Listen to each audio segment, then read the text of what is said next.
తల్లి గర్భంలో ఉంటే ఒక శిశువు ఎంత పవిత్రంగా ఉంటారో కాశీనగరంలో ఉన్నా కానీ అంతే పవిత్రంగా ఉంటారు. అదేవిధంగా పొలిమేరలు దాటకుండా ఉంటే ఆ కాశీ వెళ్ళి దర్శించుకున్న పుణ్యఫలం ఏదైతే ఉందో అది జీవితాంతం మన వెంటే ఉంటుందని చాలా చక్కగా చెప్పారు గురుగారు. కాకపోతే కాశీ ప్రవేశానికి సంబంధించి కూడా కొన్ని సందేహాలు ఉన్నాయి మన ప్రేక్షకులకు.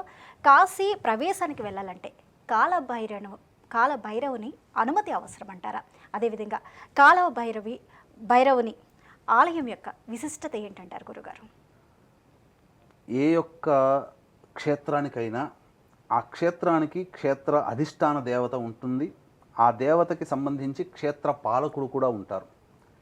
ఉదాహరణకి మనం తీసుకున్నట్లయితే ఈ శ్రీశైల క్షేత్రంలో అధిష్టాన దేవత మల్లికార్జునుడు, క్షేత్ర పాలకుడు ఆంజనేయ స్వామి. అలాగే త్రిపురాంతకం తీసుకుంటే అమ్మవారి క్షేత్ర పాలకురాలు బాలా త్రిపుర సుందరిదేవి. కానీ అమ్మవారు క్షేత్ర పాలకురాలు మాత్రం చిన్నమస్త.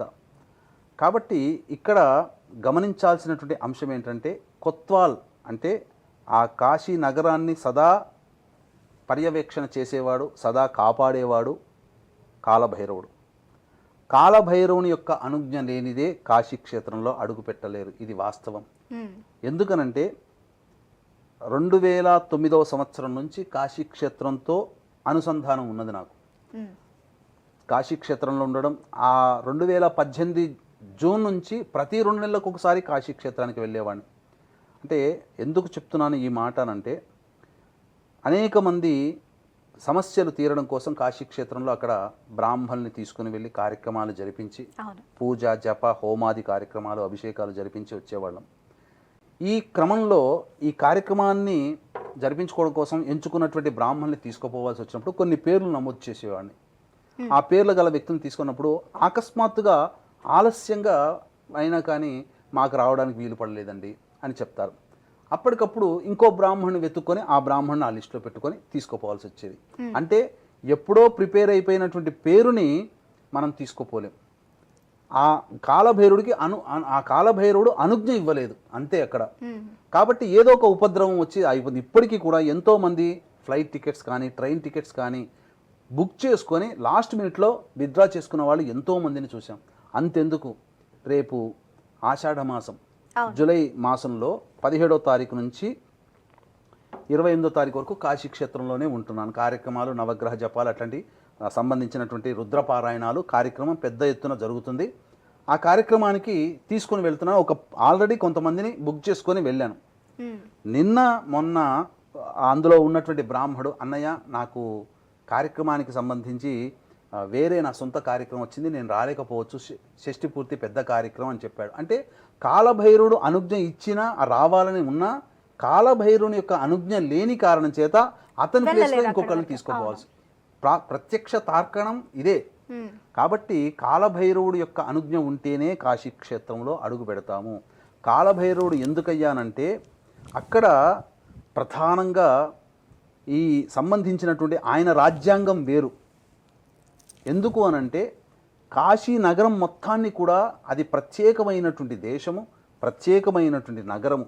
అక్కడ ఆ కాశీ క్షేత్రంలో ఈనాడు మనం చెప్పుకునేటువంటి తిథి వార నక్షత్ర యోగ కరణాలు, రాహుకాలము, గుళిక కాలము, మాందీ కాలము, దుర్ముహూర్తము, వర్జ్యము, ఇవి ఏవి అక్కడ పనిచేయవు. గుర్తుపెట్టుకోండి, ప్రతి సెకను, ప్రతి క్షణము, ప్రతి నిమిషము, ప్రతి గంట, ప్రతిరోజు అమృత కాలమే. అది కాలభైరుని యొక్క అనుజ్ఞలో ఉంటుంది. కాలభైరుని సంబంధించినటువంటి ఆ పర్యవేక్షణలో ఏవి కూడా పనిచేయవు. ఆయనదే రాజ్యాంగము, ఆయనే రూలర్, ఆయనే హిట్లర్ ఒక రకంగా చెప్పాలంటే. కాబట్టి చాలామంది చేసేటువంటిది ఏంటంటే కాలభైరవుడికి సంబంధించి అనేక దేవాలయాల్లో దర్శన సంబంధించినటువంటి నియమాలు అనేటువంటివి ఉన్నాయి. ఇప్పుడు ఉదాహరణకి తిరుపతి టికెట్ బుక్ చేసుకుంటారు, తిరుపతికి పోతారమ్మా. పోయిన తర్వాత ఆ టోకెన్ రాగానే 10ంటికి దర్శనం అనుకున్నప్పుడు 9ంటికి లైన్లో పెడతారనగా 9ంటికి లైన్లో హడావిడిగా వెళ్ళిపోతారు. కానీ చేయాల్సినటువంటిది విధి ఏంటి? అక్కడ ముందుగా అక్కడ ఆ సంబంధించినటువంటి వరాహస్వామిని దర్శనం చేసుకోవాలి. అప్పుడు కానీ వెంకటేశ్వరుని దర్శనం చేసుకోవడానికి అవకాశం లేదు.